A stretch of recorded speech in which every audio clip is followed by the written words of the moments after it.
Good morning, ladies and gentlemen, boys and girls. Welcome to Chilltown Hoops. I'm your host, Jermaine. The youngsters call me OG. My friends call me J-Dub. Let's get to it. I remember when Tim Duncan was playing, I would almost be in a coma watching him early on because it didn't seem special. Jump hook, stop and pop at the 8-foot line off the backboard, rebound. It didn't really seem like it was much. And I'd be falling asleep watching him. And then I'd wake up and I'd see the box score and it'd say 26, 13, and 3 blocks. And I'm thinking to myself, you're missing the show. Pay attention. This dude is awesome. You need to start watching him more. And then I started watching Tim Duncan more. And the more I watched him, the more awesome he became. Right? How tactical he was. How disciplined he was, how efficient he was, and how he stuck to what he was good at. If you're not going to stop this jump hook, I'll shoot this all night. This 8-foot bank shot, I'll shoot this all night if you don't do anything about it. That's kind of what was going on in this Denver Phoenix series. I felt like I should have cared about it more than I did. I'm tuning out. Meanwhile, I'm looking in the box score early the next day in Devin Booker, 38, 47, on 20 for 25 shooting. And I'm thinking, yo, my man, you're missing the show. What are you doing? And I've watched Devin Booker throughout the year, but I started watching him more in this series because I was obviously missing the show. I started watching him more in this series. And he's becoming more awesome as a scorer. And the reason why is because he sticks to what he knows how to do. Devin Booker is a really good athlete. There's not a lot of wasted energy with him. 2 dribbles, stop and pop. Blow right by you, 1 dribble, pop. And he sticks to what's working. And he'll do that all night long. Now, I'm watching him last night. He's also a multifaceted player too, where if this isn't working, I'm going to do other stuff to get my guys involved. Prime example would be the fourth quarter last night. He only took 1 shot in the fourth quarter. And with him only taking 1 shot in the fourth quarter, he got other people involved. Like Landry, who was basically the difference in this game. Now, when you are, what's the word I'm looking for? When you're a rotation guy, you're the guy that everybody's looking at going, he's got to beat us. He has to beat us. So you got to be prepared for that. You got to be prepared to make open shots. You got to be prepared to make the right play. Because as a rotation guy, particularly in the playoffs, the minutes are limited. You don't really get that much run. That means that my margin of error is small. So when Landry comes on the floor as a D&3 guy, dealing with Jamal Murray as best as he possibly can, how can I counter that? Well, the way I counter that is they're going to leave me open. Now, when you leave a rotation guy open early, you kind of expect him to make shots because it's early in the game. It's the first quarter. It's the second quarter. Well, when we get late into the game, when we get into the meat and potatoes of the game, now that basket starts to shrink for a lot of guys. And then there are guys who, when you got a 2-possession game in the fourth quarter with 4 minutes left, there's guys who don't want to shoot the basketball. There are guys who don't want to get on the floor and get after a loose ball. Those rotation guys are the difference, are going to be the difference in whether you win or whether you lose. So when I watch Shamet and I watch them double KD, and Shamet is wide open, and him basically stepping up and knocking down shots. That's a rotation guy that you want. Because he's going to do his job in terms of defending. I mean, I thought he did as good a job as he could on Jamal Murray. I thought he did as good a job as he possibly could on Jamal Murray. Jamal Murray is a handful, just like Devin Booker. He's got one of those games where, man, once he gets going, he's pretty difficult to deal with. It's almost impossible to stop him. And when you got 2 guys, not 1 guy, when you got 2 guys, which are your star players, playing like that, you expect to win. But when the other team's 2 stars basically match your production, what's the separator? What we just got finished talking about. The rotation guys.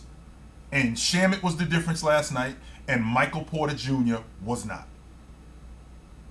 I thought Aaron Gordon gave him some good minutes. I didn't particularly appreciate the switching on KD out high.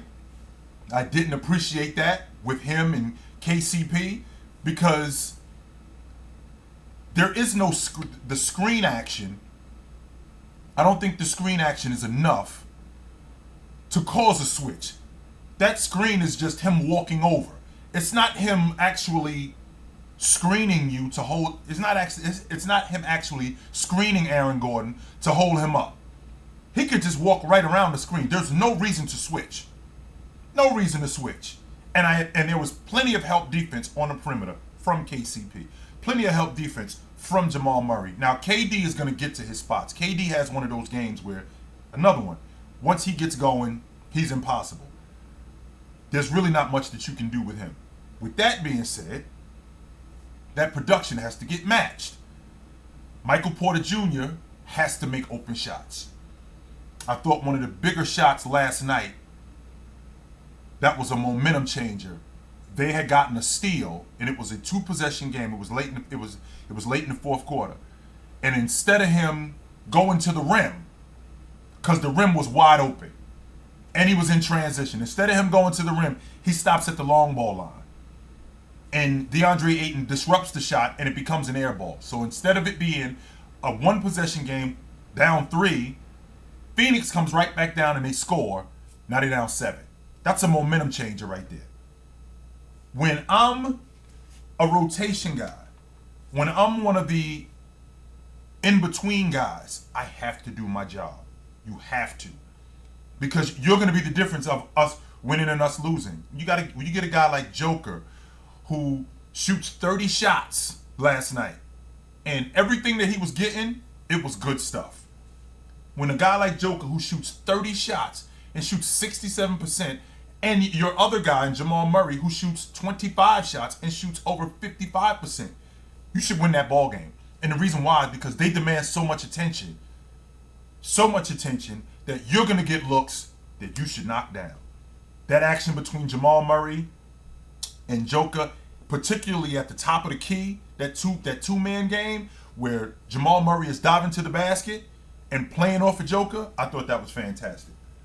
But I thought Devin Booker in transition, his stop and pop game is one of the best games that I've seen. 100%. It's one of the best stop and pop, especially in transition, because he's attacking the defense head on. There is no wasted movement with him. He's making a straight line to you.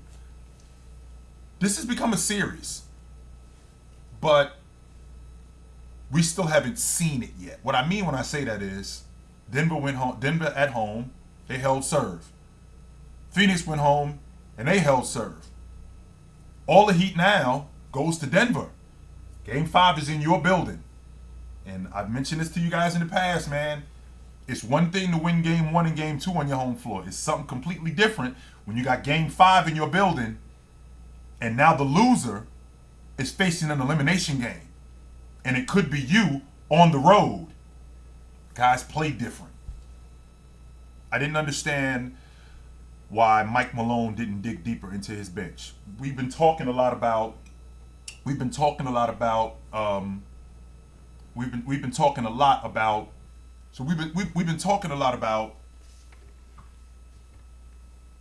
Coach Monty Williams digging into his rotation, and he did that. T.J. Warren gave him great minutes. Not only did T.J. Warren give him great minutes, T.J. Warren, yes, he did. I'm sorry. T.J. Warren gave him great minutes. Ross gave him great minutes. Okogie. I don't understand what's going on with Mike Malone. Why isn't Reggie Jackson playing more? Why isn't Thomas Bryant playing more? I think these guys can give you good minutes. I like both Browns. I think those guys are real viable, but I feel like you could dig deeper into that bench and get more minutes get more quality minutes from your bench. I thought the bench was the difference last night. We're talking about a team in Phoenix that they got 40 points from their bench.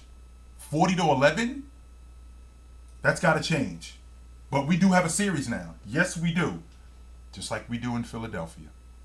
We absolutely have a series.